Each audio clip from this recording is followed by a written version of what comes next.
Le ministre de la Santé et la ministre des Aînés ont été très clairs au cours des derniers jours. C'est le grand patron du C3S de Chaudière-Appalaches qui est imputable et qui doit répondre aux questions, et ce, même s'il dirige la campagne de vaccination contre la COVID-19 au Québec. Donc, 2 jours après la publication du rapport du C3S, il a accepté de répondre à nos questions.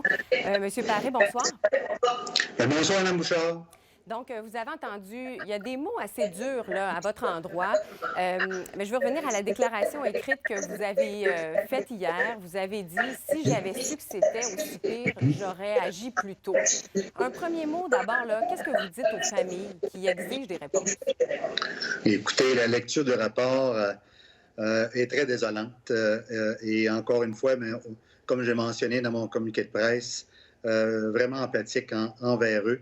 Et je les remercie quand même, les gens qui ont pu rapporter, qui ont pu dénoncer dans le cadre de l'enquête, ce qui nous a permis là, je dirais, de découvrir le stratagème du manoir Liverpool et qui nous a amené maintenant là, à prendre les décisions qui s'en viennent pour cette organisation-là.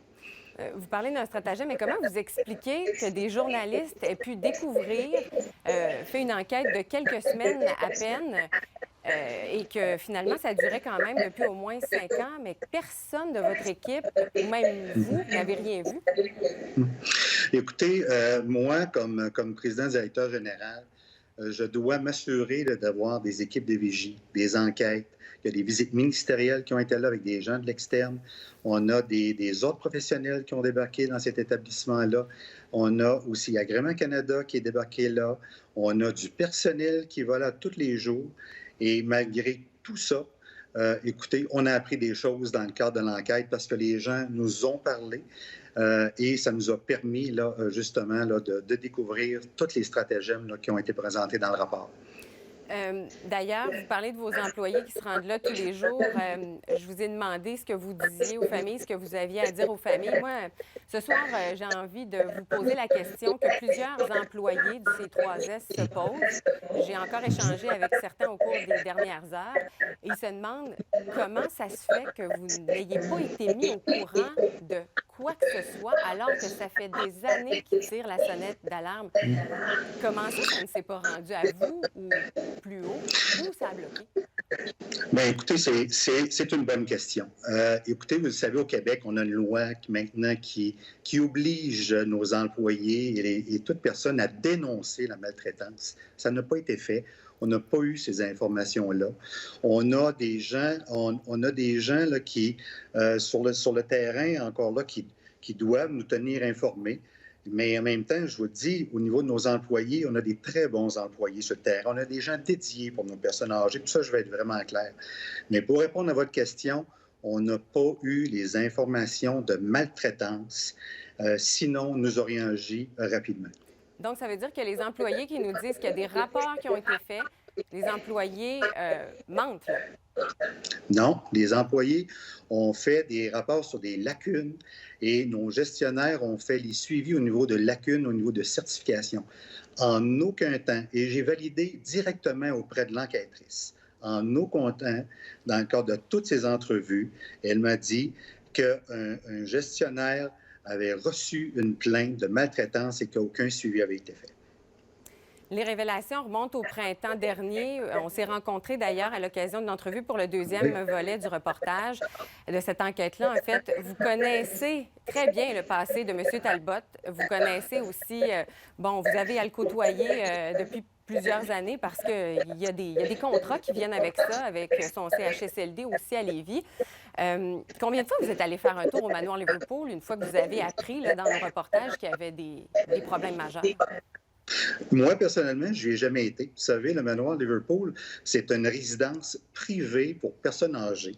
On a plus de 400 résidences pour personnes âgées et résidences intermédiaires sur tout le territoire de Chaudière-Appalaches. Ce n'est pas chez nous, c'est des résidences privées. Nous, notre responsabilité, c'est de s'assurer qui sont conformes au niveau d'une certification, au niveau de la qualité. Et nos équipes de vigie, nos professionnels, eux, ont la responsabilité sur le terrain de s'assurer de la qualité des services. Et bien sûr, lorsqu'il y a des dénonciations, vous savez aussi qu'on a mis en place, on a des ressources, je devrais dire, au niveau d'un commissaire aux plaintes qui a une capacité d'enquête. Et lorsqu'il y a n'importe quelle dénonciation, l'enquêtrice, la commissaire, je devrais dire, est autonome de faire ses enquêtes. Et malheureusement, encore une fois, elle non plus n'a pas reçu aucune dénonciation.